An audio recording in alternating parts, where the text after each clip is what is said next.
Hello, welcome to Story Time, virtual story time number 11. Woo! It's amazing, and my guest is still with us. Let's do our opening song. It's gonna leave at the end of June. And our guest is going to leave at the end of June, probably. Yep. Okay. We are gonna go get our new bed. Adeline is excited because she is going to have a new bed when she gets back to her house later. All right, let's do our opening song. We're gonna do our opening song. Yeah. We make the sign for hello, and we make the sign for friends, and we sing, "Hello, friends. Hello, friends. Hello, friends. It's time to read a book." Very nice. Today we're going to read several books about how there are all kinds of people in the world and every person is important and we need to be kind to every person.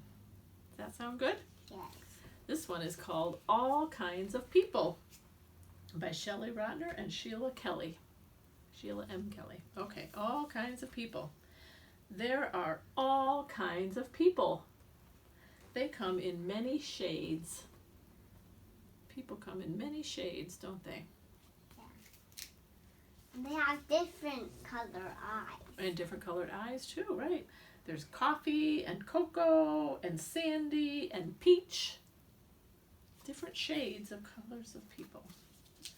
Creamy and ivory and copper and tan. All kinds of yummy stuff. All kinds of yummy stuff, that's right. There's pink and rose and almond. There's all kinds of different lovely, yummy names for our shades. Shades of gold, bronze, and brown. So many kinds of people. Some people look dark, and some people look light. Even in the same family. How about that? There can be many shades, even in the same family. I see lots of shades at the playground. So many shades. In the park and at the beach.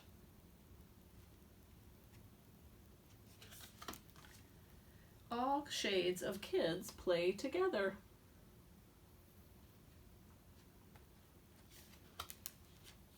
There are many shades of people. That's a nice one. All kinds of people. Many different shades. Maybe I'll put that over here. Okay, our next book is called A World of Kindness. Look at all the hands are full of hearts. All the hands are full of hearts. Look at that. They make a heart in there when they're all together, don't they? Yeah. And they are all many different shades also. And this is from the editors and illustrators of Pajama Press. So this one was made by a group. A group. Are you kind?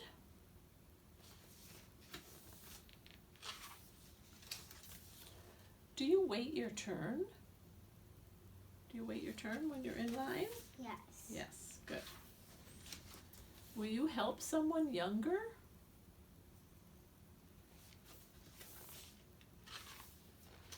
Or older?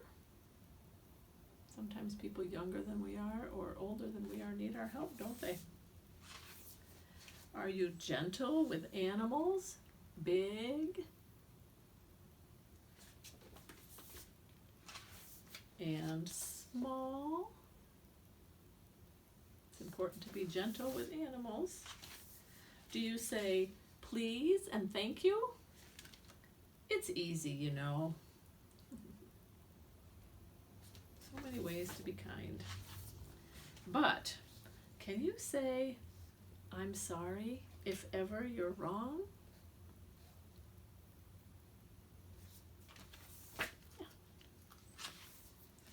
Could you share something special?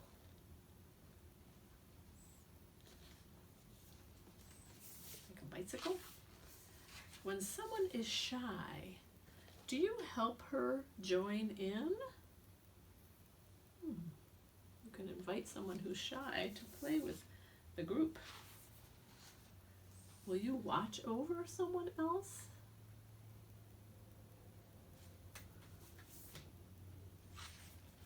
When someone is sad, will you comfort them?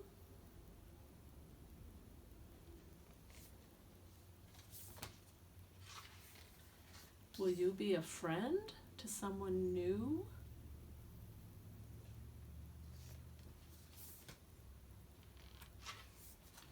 And that, my friend, is how a little kindness grows into a world of kindness. If each of us does a little kindness, it grows into a world of kindness. That's pretty special. That's how we get a world of kindness, by each of us doing little kindnesses, right?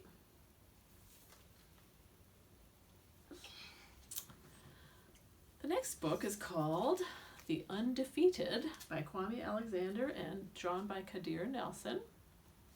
And this is a book about important people in our history, in our country's history. The Undefeated.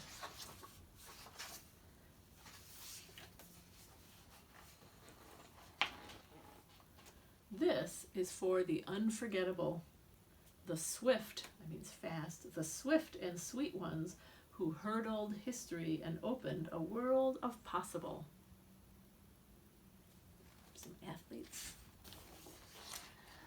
The ones who survived America by any means necessary.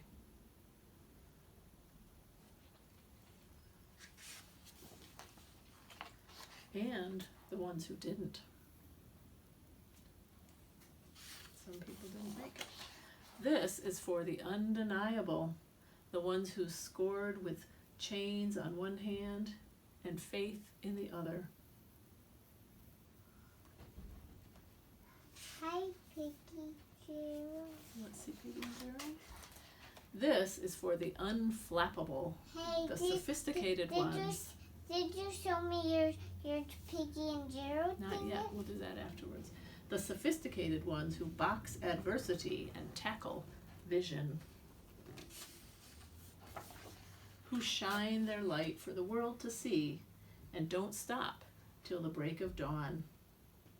Here's a whole bunch of important people in our history. This is for the unafraid, the audacious ones who carried the red, white, and weary blues on the battlefield to save an imperfect union. This is a Civil War soldier who helped us win the Civil War.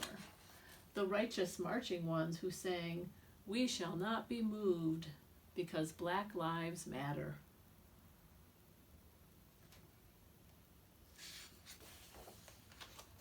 This is for the unspeakable.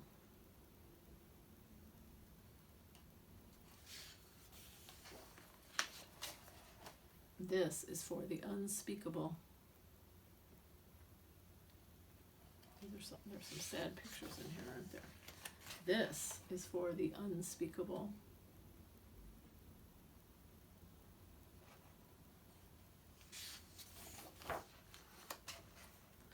This is for the unlimited, unstoppable ones, the dreamers and doers who swim across the big sea of our imagination and show us the majestic shores of the promised land.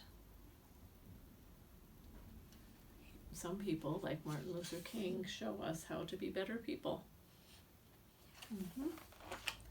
The Wilma Rudolphs, the Muhammad Alis, the Althea Gibsons, the Jesse Owenses, the Jordans and the LeBrons, the Serenas and the Cheryls, the Reese Whitleys, and the undiscovered.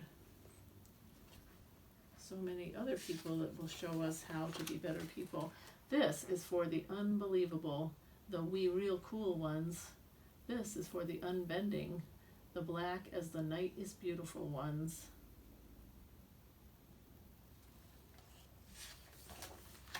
This is for the underdogs and the uncertain, the unspoken, but no longer untitled.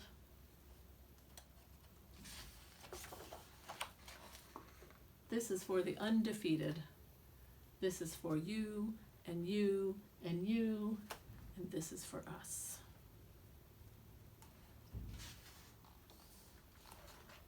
The end.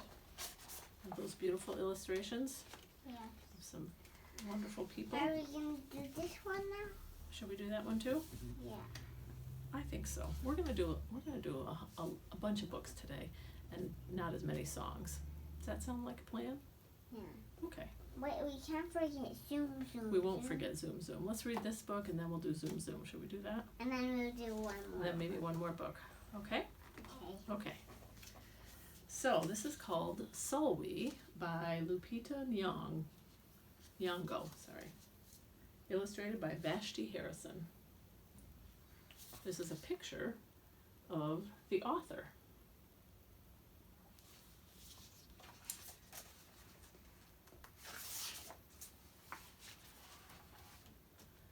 Sulwe was born the color of midnight.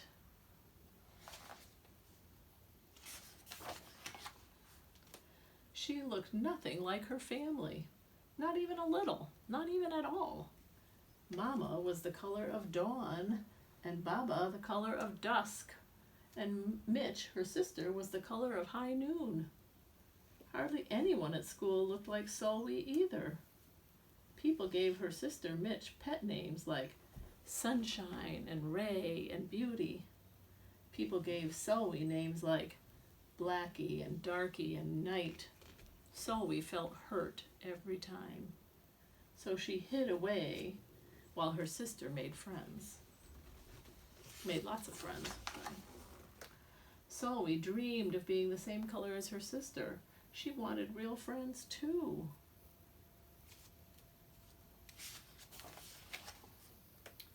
So she got the biggest eraser she could find and tried to rub off a layer or two of her darkness. That hurt. She crept into Mama's room and helped herself to her makeup. Oh no, she would hear about this from Mama. She made a mess. So we decided to work from the inside out and ate only the lightest, brightest foods. She's struggling, isn't she? With a stomachache, she went to bed early and turned to God for a miracle. Dear Lord, why do I look like midnight when my mother looks like dawn? Please make me as fair as the parents I'm from. I want to be beautiful, not just to pretend. I want to have daylight. I want to have friends. If you hear me, my Lord, and would like to comply, may I wake up as bright as the sun in the sky. Amen. When Mama came in to wake her for school the next morning, Sulwe rose to find not a trace of daylight in her midnight skin. Sulwe told Mama everything. She told her Mama about her hurt feelings and her sadnesses. Mama asked, "What is your name?" "Sulwe," she muttered. "And what does it mean?" "Star," Sulwe whispered. "It means star."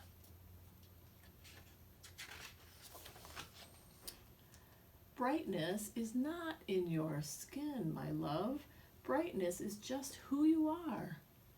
As for beauty, Mama said, rubbing Sulwe's stomach the way she always did to comfort her, you are beautiful, Mama sighed, or Sulwe sighed.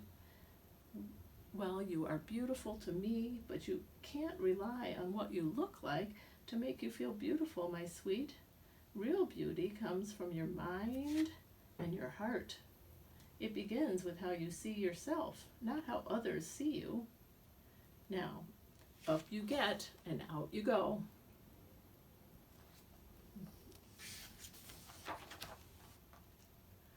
How could she, as dark as she was, have brightness in her? How could she have beauty when no one but her mother seemed to see it? How could she be a star?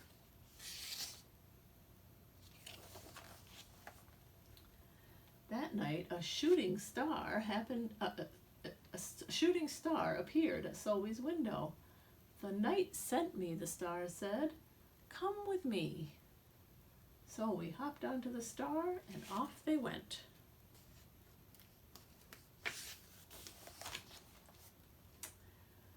"Long ago, at the beginning of time," said the star, "there was night and day, and they were sisters."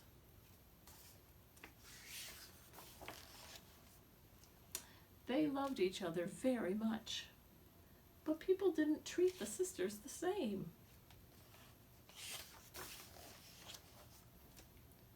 Lovely, nice, pretty, scary, bad, ugly. People gave Day pet names like lovely and nice and pretty. People gave Night names like scary and bad and ugly. She felt hurt every time. Well, Night got fed up and walked right off the earth. Day stayed behind and enjoyed making everybody happy in the sun. But then Day grew too long. Day began to really miss her sister, and so did everybody else. There had to be a way to get her back. Day set off to find Night, and she did. "I miss you," said Day. "I miss you too," said Night, "but you don't know what it's like to be treated badly for being dark."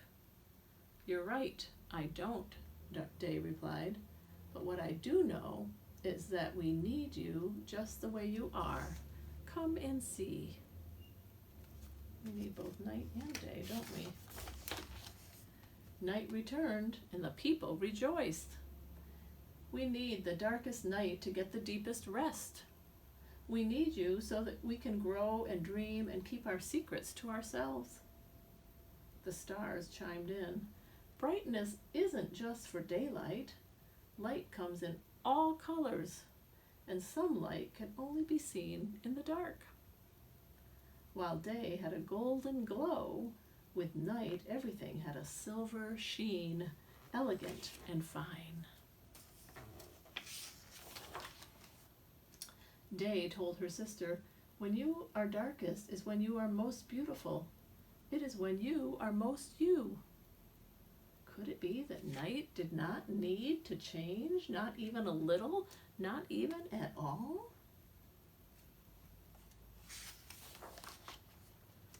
Now that Night and Day were back together, a little bit of Night returned to Day in the form of shadows, and a little bit of Day returned to Night in the form of moonlight. Where is she? Well, she's still on this trip and being told this story. They were inseparable from that moment on and promised to celebrate the brightness in each other, whether people chose to see it or not. There she is. There's Zoe. "You see," the star explained, "we need them both on their sunniest day and their darkest night, and every shade in between. Together they make the world we know, light and dark, strong and beautiful."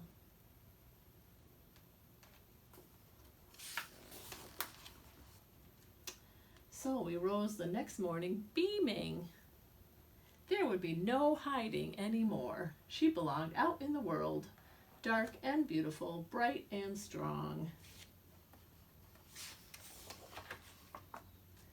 And if she ever needed a reminder of her brightness, she would look up at the sky on the darkest night to see for herself.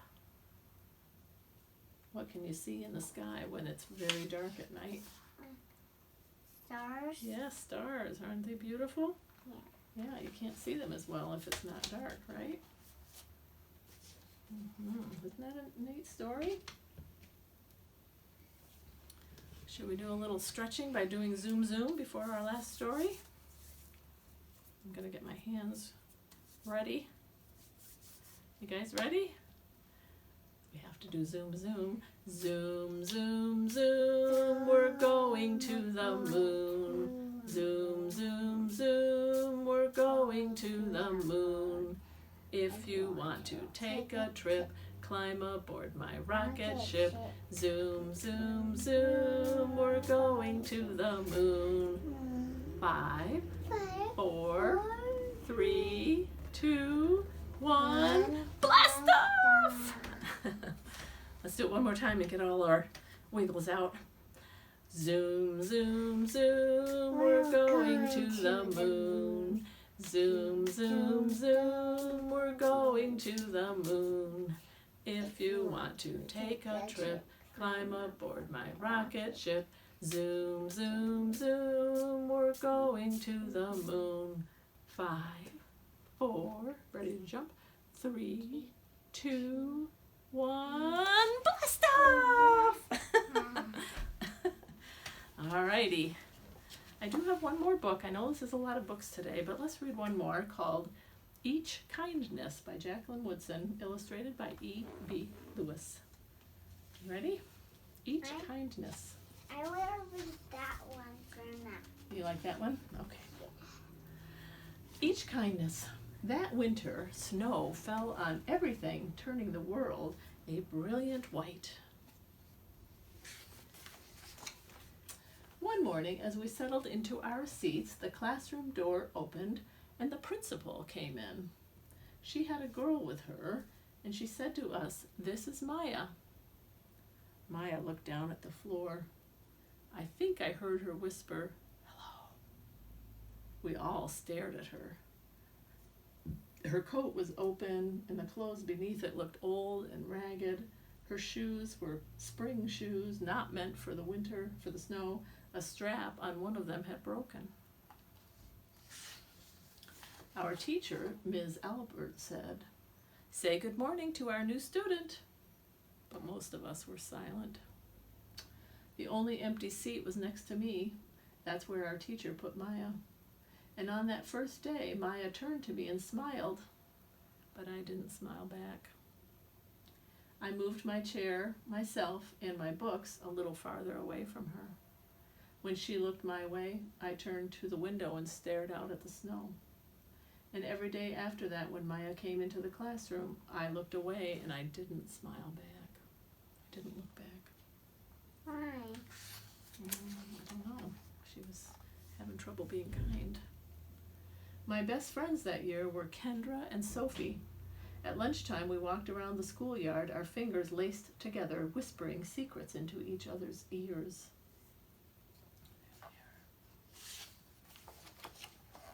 One day, while we were near the slide, Maya came over to us. She held open her hand to show us the shiny jacks and the tiny red ball she'd gotten for her birthday. "It's a high bouncer," she said, but none of us wanted to play. So Maya played a game against herself. That afternoon, when we got back into the classroom, Maya whispered to me, "Bet you can't guess who the new Jacks champion of the world is." Behind me, Andrew whispered, "Chloe's got a new friend. Chloe's got a new friend." "She's not my friend," I whispered back. The weeks passed. Every day we whispered about Maya, laughing at her clothes, her shoes, the strange food she brought for lunch. Some days Maya held out her hand to show us what she had brought to school. A deck of cards, pickup sticks, a small tattered doll. Whenever she asked us to play, we said no. The days grew warmer and warmer. The pond thawed. Grass began growing where snow had once been. One day, Maya came to school wearing a pretty dress and fancy shoes, but the shoes and the dress looked like they'd belonged to another girl before Maya.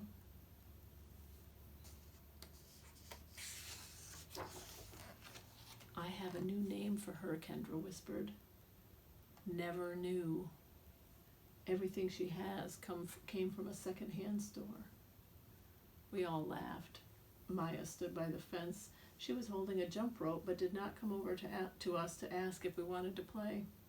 After a while, she folded it double, rolled the ends around each hand, and started jumping. She jumped around the whole schoolyard without stopping. She didn't look up once, just jumped, jumped, jumped. The next day, Maya's seat was empty. In class that morning, we were talking about kindness. Ms. Albert had brought a big bowl into class and filled it with water. We all gathered around her desk and watched her drop a small stone into it. Tiny waves rippled out away from the stone. "This is what kindness does," Ms. Albert said. "Each little thing we do goes out like a ripple into the world." Then Ms. Albert let us each drop the stone in as we told her what kind things we had done. Joseph had held the door for his grandmother. Kendra helped change her baby brother's diaper. Even mean old Andrew had done something. "I carried teacher's books up the stairs," he said, and Miss Albert said it was true. I stood there, holding Miss Albert's rock in my hand, silent. "Even small things count," Miss Albert said gently, but I couldn't think of anything, and passed the stone on. Maya didn't come to school the next day, or the day after that. Each morning I walked to school slowly, hoping this would be the day Maya returned, and she'd look at me and smile. I promised myself this would be the day I smiled back. "Each kindness," Miss Albert had said, "makes the whole world a little bit better." But Maya's seat remained empty, and one day Miss Albert announced to the class that Maya wouldn't be coming back. Her family had to move away, Miss Albert said. Then she told us to take our notebooks. It was time for spelling. That afternoon, I walked home alone. When I reached the pond, my throat filled with all the things I wished I would have said to Maya. Each kindness I had never shown. I threw small stones into it over and over, watching the way the water rippled out and away, like each kindness, done and not done, like every girl somewhere, holding a small gift out to someone, and that someone turning away from it. I watched the water ripple as the sun set through the maples, and the chance of a kindness with Maya became more and more forever gone. It's kind of a sad one, isn't it? But she learned a good lesson. Every kindness ripples out and makes the world a kinder place. Every little kindness. I know, it's a good one. Let's sing our goodbye song, and then we will... Teacher, I don't want to sing my goodbye song. I know, but we have to. Goodbye, friends. Goodbye, friends. We already did it when it was door. Goodbye, friends. It's time to say goodbye. Thanks for watching. I hope you find all kinds of ways to go out and be kind.